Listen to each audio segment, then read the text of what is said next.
Over $1 billion has been lost to crypto scams in the last 2 years. And you might be thinking, yeah, I'll never get scammed myself though. Think again, Bucko. These scammers are getting way too smart, and I don't want you to be the next victim. It's plain and simple. So let's look at how these crafty little f***s run their business, and I might even get scammed myself in the process. So scammers have been coming up with creative ways to fool us for centuries. But if crypto's just made it easier for them, I mean, in the past, scam artists had to do it to your face. They constantly had to risk getting caught and, I don't know, having their hand cut off or something. And I hate to say it was more respectable then, but you get my point. Today, it's just some dude in his bedroom taking $1,000 from you while his mom makes lunch in the other room. Only just now are these people starting to get prosecuted. But what's interesting is almost half of all crypto scams start on social media. So I decided to check things out by checking my own profile. And I know what you're thinking, no, I don't just make a new account every time I log into Instagram. However, my grandma does do that on Facebook, and it's pretty cute. I guess theoretically, it's possible that in an infinite universe, there could be a Maxwell Maher and Max_.Maher who just happen to look a lot like me and have very similar names. But before we get to the bottom of that, let's first see how a crypto scam works in real life. Imagine you're browsing social media. You scroll past some thirst traps and Liver King, and then you see an ad about making money online with crypto. And you're bored, so you click it. On this site, this company called BitXF offers you, quote, asset security and easy money. It looks like a legit site, but you know it sounds like a little bit too good to be true. However, on the other hand, you've heard about all these people making money with crypto, so maybe there's something here. You say, screw it, I'll deposit $10, just see what happens. Like, worst case scenario, I lose $10, I'll be fine. But it's real. The platform shows you're actually making profits. Your $10 turned into $20 in just a few days. Of course, your next thought is, like, man, I should have put in more money. Imagine if I put $1,000 into this thing. I'd have $2,000 right now. So you deposit a bit more. And a few days later, even more profits roll in. Your confidence is building, and so are your deposits. Finally, you want to pull out some of this money that you've made, but you're locked out of your account. You get a message saying that you violated money laundering laws. There must be some kind of mistake. So you reach out to support, and it's actually no big deal. You just need to verify your information. This is standard stuff. So you send over a bunch of personal information in order to secure the account and make a withdrawal. That is until the next week. You see your bank account has been drained, all but $2. Your life savings gone. This is exactly what happened to Miles McQuarrie. He started by harmlessly dipping a toe in and ended up being a major crypto scam victim. Miles invested in this website, BitX Financial. Were you actually making money on this platform?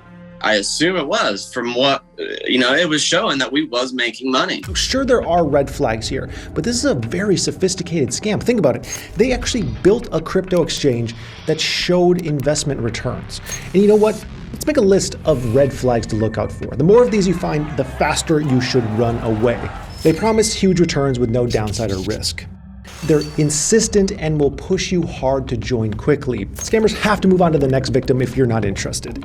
Their marketing probably has spelling mistakes in it or details that are very unclear. They make it look as though your money is growing, at least for a while. This is a classic Ponzi tactic.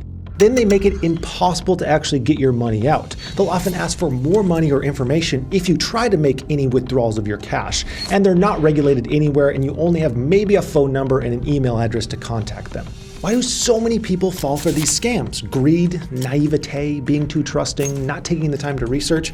Probably a mixture of these things. I mean, we all could be tempted by easy profits, but take a look at the points on that list next time before investing in anything. Now, I do need to give you one solid tip. One of the simplest things you can do to avoid a scam is to search the site followed by the word scam. Most scams will have reviews from other people who've gotten scammed. Let's try it with BitXF. That took maybe 6 seconds and could save you your life savings. Now, I wish that I could say that this is as advanced as a scam gets, but it's not. Imagine you built up a Hinge or Tinder profile. You're putting yourself out on the market. Now, most of your matches are garbage, as they always are. You're sick of girls only wanting to get into your pants and nothing else. It's ridiculous and gross. But finally, you land a match, and you hit it off right away. They have the same interests as you. They want to talk about the political and economic state of the world. They even mention crypto. Only problem is they live pretty far away. Sucks. but for the right one, you'll make it work. Overall, it's going great. A few weeks pass and you're getting closer and closer. There's a real connection here. She casually mentions how she made some good money off crypto and you're interested in anything she has to say, so you ask her more about it. She's actually making a lot of money, it turns out, so you ask for more details. Eventually, she just offers to make the investments for you. I mean, she already knows how to do it, so why not? You know her pretty well by now, and she's super smart. So you make a small investment, and just a short while later, you're getting screenshots from her of all the profits you've made. Holy shit. You invest more and more. In just a couple months, you got a girlfriend and money.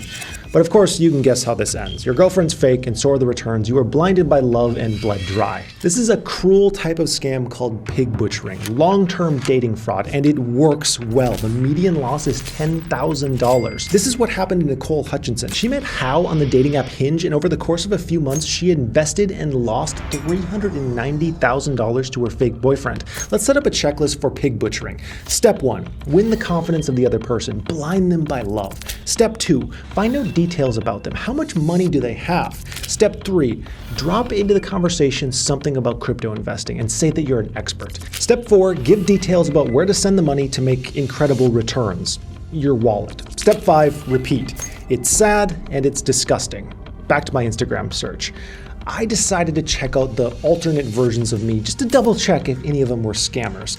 They all work really hard to be me. Snippets and screenshots of my videos, even Instagram stories regularly. By the way, my real Instagram is in the description, so just make sure you follow that one. Also down there, you'll find my new membership site, Finova. People are absolutely loving it, so just make sure you grab a spot. I finally settled on max_.maher. He's all about making money and NFTs. He seems pretty chill. A lot of the fake me's have this link under their profile that you need to follow if you want to make money. Where does this lead us? Stay tuned, because we need to talk about these imposter scams. It's been all over the news lately, but it's actually been around forever. I mean, this chick scammed millions of dollars by pretending to be Andrew Carnegie's daughter, but look at this guy. Patrick Bet-David is a well-known entrepreneur personality. He was confused when he got an email saying that he's conned someone out of $15,000 in Bitcoin. It turns out that an imposter had been making comments on his videos, pretending to be him and giving this WhatsApp link to these series of weird ways to send scammers money.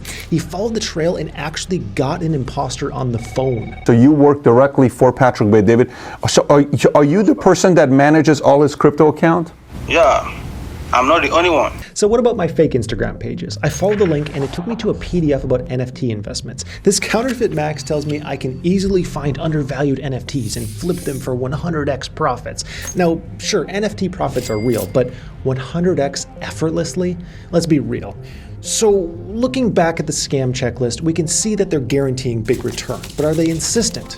Well, there's a WhatsApp number at the bottom, so let's give it a try. We're using my friend Dan's WhatsApp just to be incognito. But first, are there any mistakes or vague details on the PDF itself? There aren't many errors, but it's pretty low on actual details on how the 100x works, besides saying $1,500 will get you some kind of guide that'll earn you massive profits. What's funny is I searched for this guide on Google and found what looks like the exact same guide with a lot of the same images and text for $47. These guys have no boundaries. They just ripped off the details from other sites and bumped up the price 30x. And this could also explain the lack of mistakes in the language used. Now, the PDF doesn't state my name on it, but the link is from a fake profile with a modified version of my name. So will they actually claim to be me? Here's the start of the conversation on WhatsApp. The person immediately tried to hook us in with the promise of big profits on Bitcoin mining and investments. When we asked if he was affiliated to me, he said he was. In fact, he said he handles all my social media, which is news to me. I wanted to make a $1,000 investment in NFTs, but the fake Max told us that, no, we're better off with Bitcoin and mining. This could get me up to $20,000 in just 3 short weeks. He even told us it was guaranteed. Then came the strange part. He offered the chance to speak with me. How could we refuse? The scammer was patient and made us wait for replies each time, like sometimes hours, to make it seem like it was the real me, I guess. But finally, we got to speak to me over text. And I apparently also confirmed that the investment was guaranteed. Although for some reason I refused the chance of a phone call with myself and was in a big hurry to get away. I wonder why.